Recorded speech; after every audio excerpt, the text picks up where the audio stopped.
उद्धार सिर्फ खुदा यीशु मसीह से है। और अगर हमने उसके लहू पर विश्वास किया, उसकी कुर्बानी पे विश्वास किया है, तो मेरे अजीजों कलाम ये भी कह रहा है, वो परमेश्वर पिता गवाही देके कहता है कि ये मेरा प्रिय पुत्र है, इससे मैं खुश हूं, तुम इसकी सुना करो।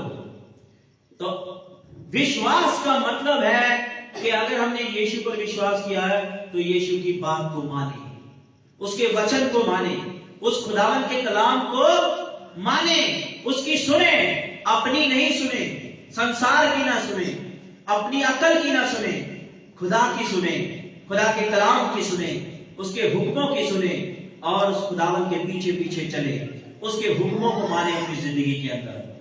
ये खुदा हमें सिखाता है। और अगर हम सच में खुदावन यीशु मसीह को जो है उद्धारकर्ता मानते हैं तो हम उसके वचन पर भी चले।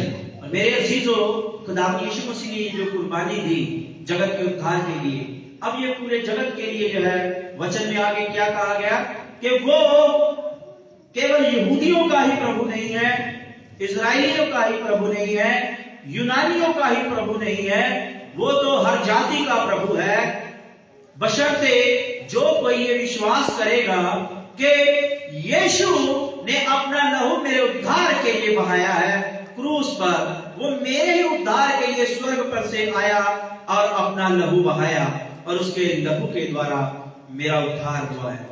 जो कोई ये अंगीकार कर लेगा, जो कोई ये विश्वास कर लेगा और फिर उसके पीछे चलेगा, उसके वचनों पर चलेगा, उसके आज्ञाओं पर चलेगा, मेरे अजीजों उसका उद्धार है, उद्धार है। और वो केवल यहूदियों का, इजराइलियों का, यूनानियों का उद्धार करने नहीं आया, वो तो हर एक जाति का उद्धार करने के लिए आया है, जैसा यहाँ परमेश्वर के पवित्र वचन के अंदर लिखा है।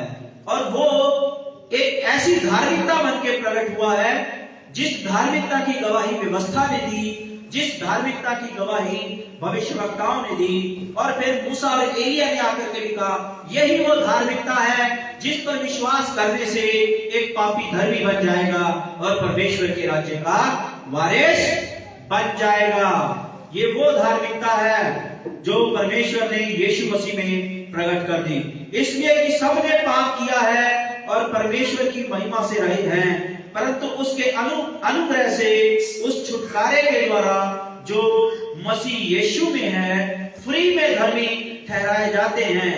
उसे परमेश्वर ने उसके लहू के कारण एक ऐसा प्रायश्चित ठहराया जो विश्वास करने से कार्यकारी होता है कि जो पाप पहले किए गए और जिन पर परमेश्वर ने अपनी सहनशीलता के कारण ध्यान नहीं दिया, उनके विषय में वो अपनी धार्मिकता प्रकट करे, वरन इसी समय उसकी धार्मिकता प्रकट हो कि जिससे वो आप ही धर्मी ठहरे और जो यीशु पर विश्वास करे उसका भी धर्मी ठहराने वाला हो।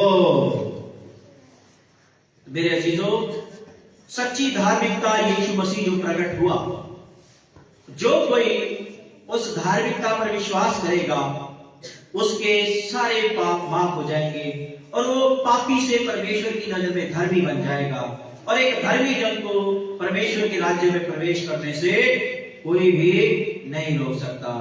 पापी नहीं जा सकता कभी भी परमेश्वर के राज्य में, धर्मी ही जाता है।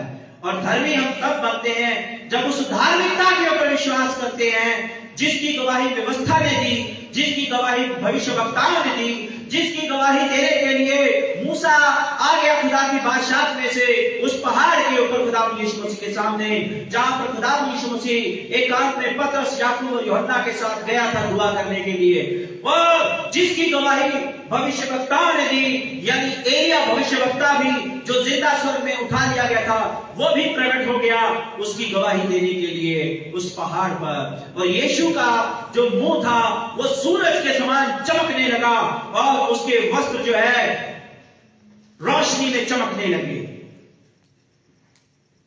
और एक बादल आया और बादल में से यह आकाशवाणी हुई कि ये खुदा का प्यारा बेटा है, इसकी सुनो।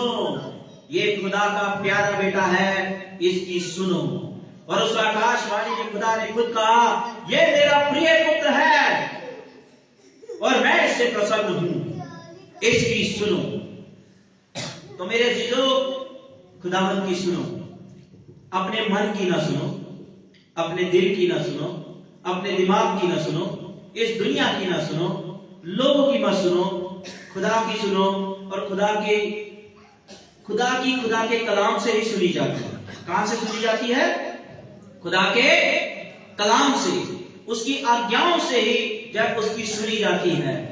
और उसकी जब आज्ञाओं को मानते हैं यानी हम उसकी सुनते हैं। अगर हम उसकी आज्ञा को नहीं मानते तो हम भले मुंह से कहते रहे प्रभु यीशु मेरा उद्धार करता है, मैं उस पर विश्वास करता हूं, वो सब बेकार है। जब तक हम खुदावंद यीशु मसीह की आज्ञाओं पर ना चलें, उसकी बात को ना माने, तब तक हमारा जो है ये कहना कि यीशु पर विश्वास करता हूं व्यर्थ है। यीशु पर विश्वास करना यानी उस विश्वास को जो है कार्य रूप में लाके दिखाना है।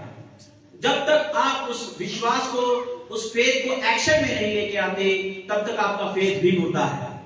तो मुर्दा फेथ वाला खुदा को खुश नहीं कर सकता।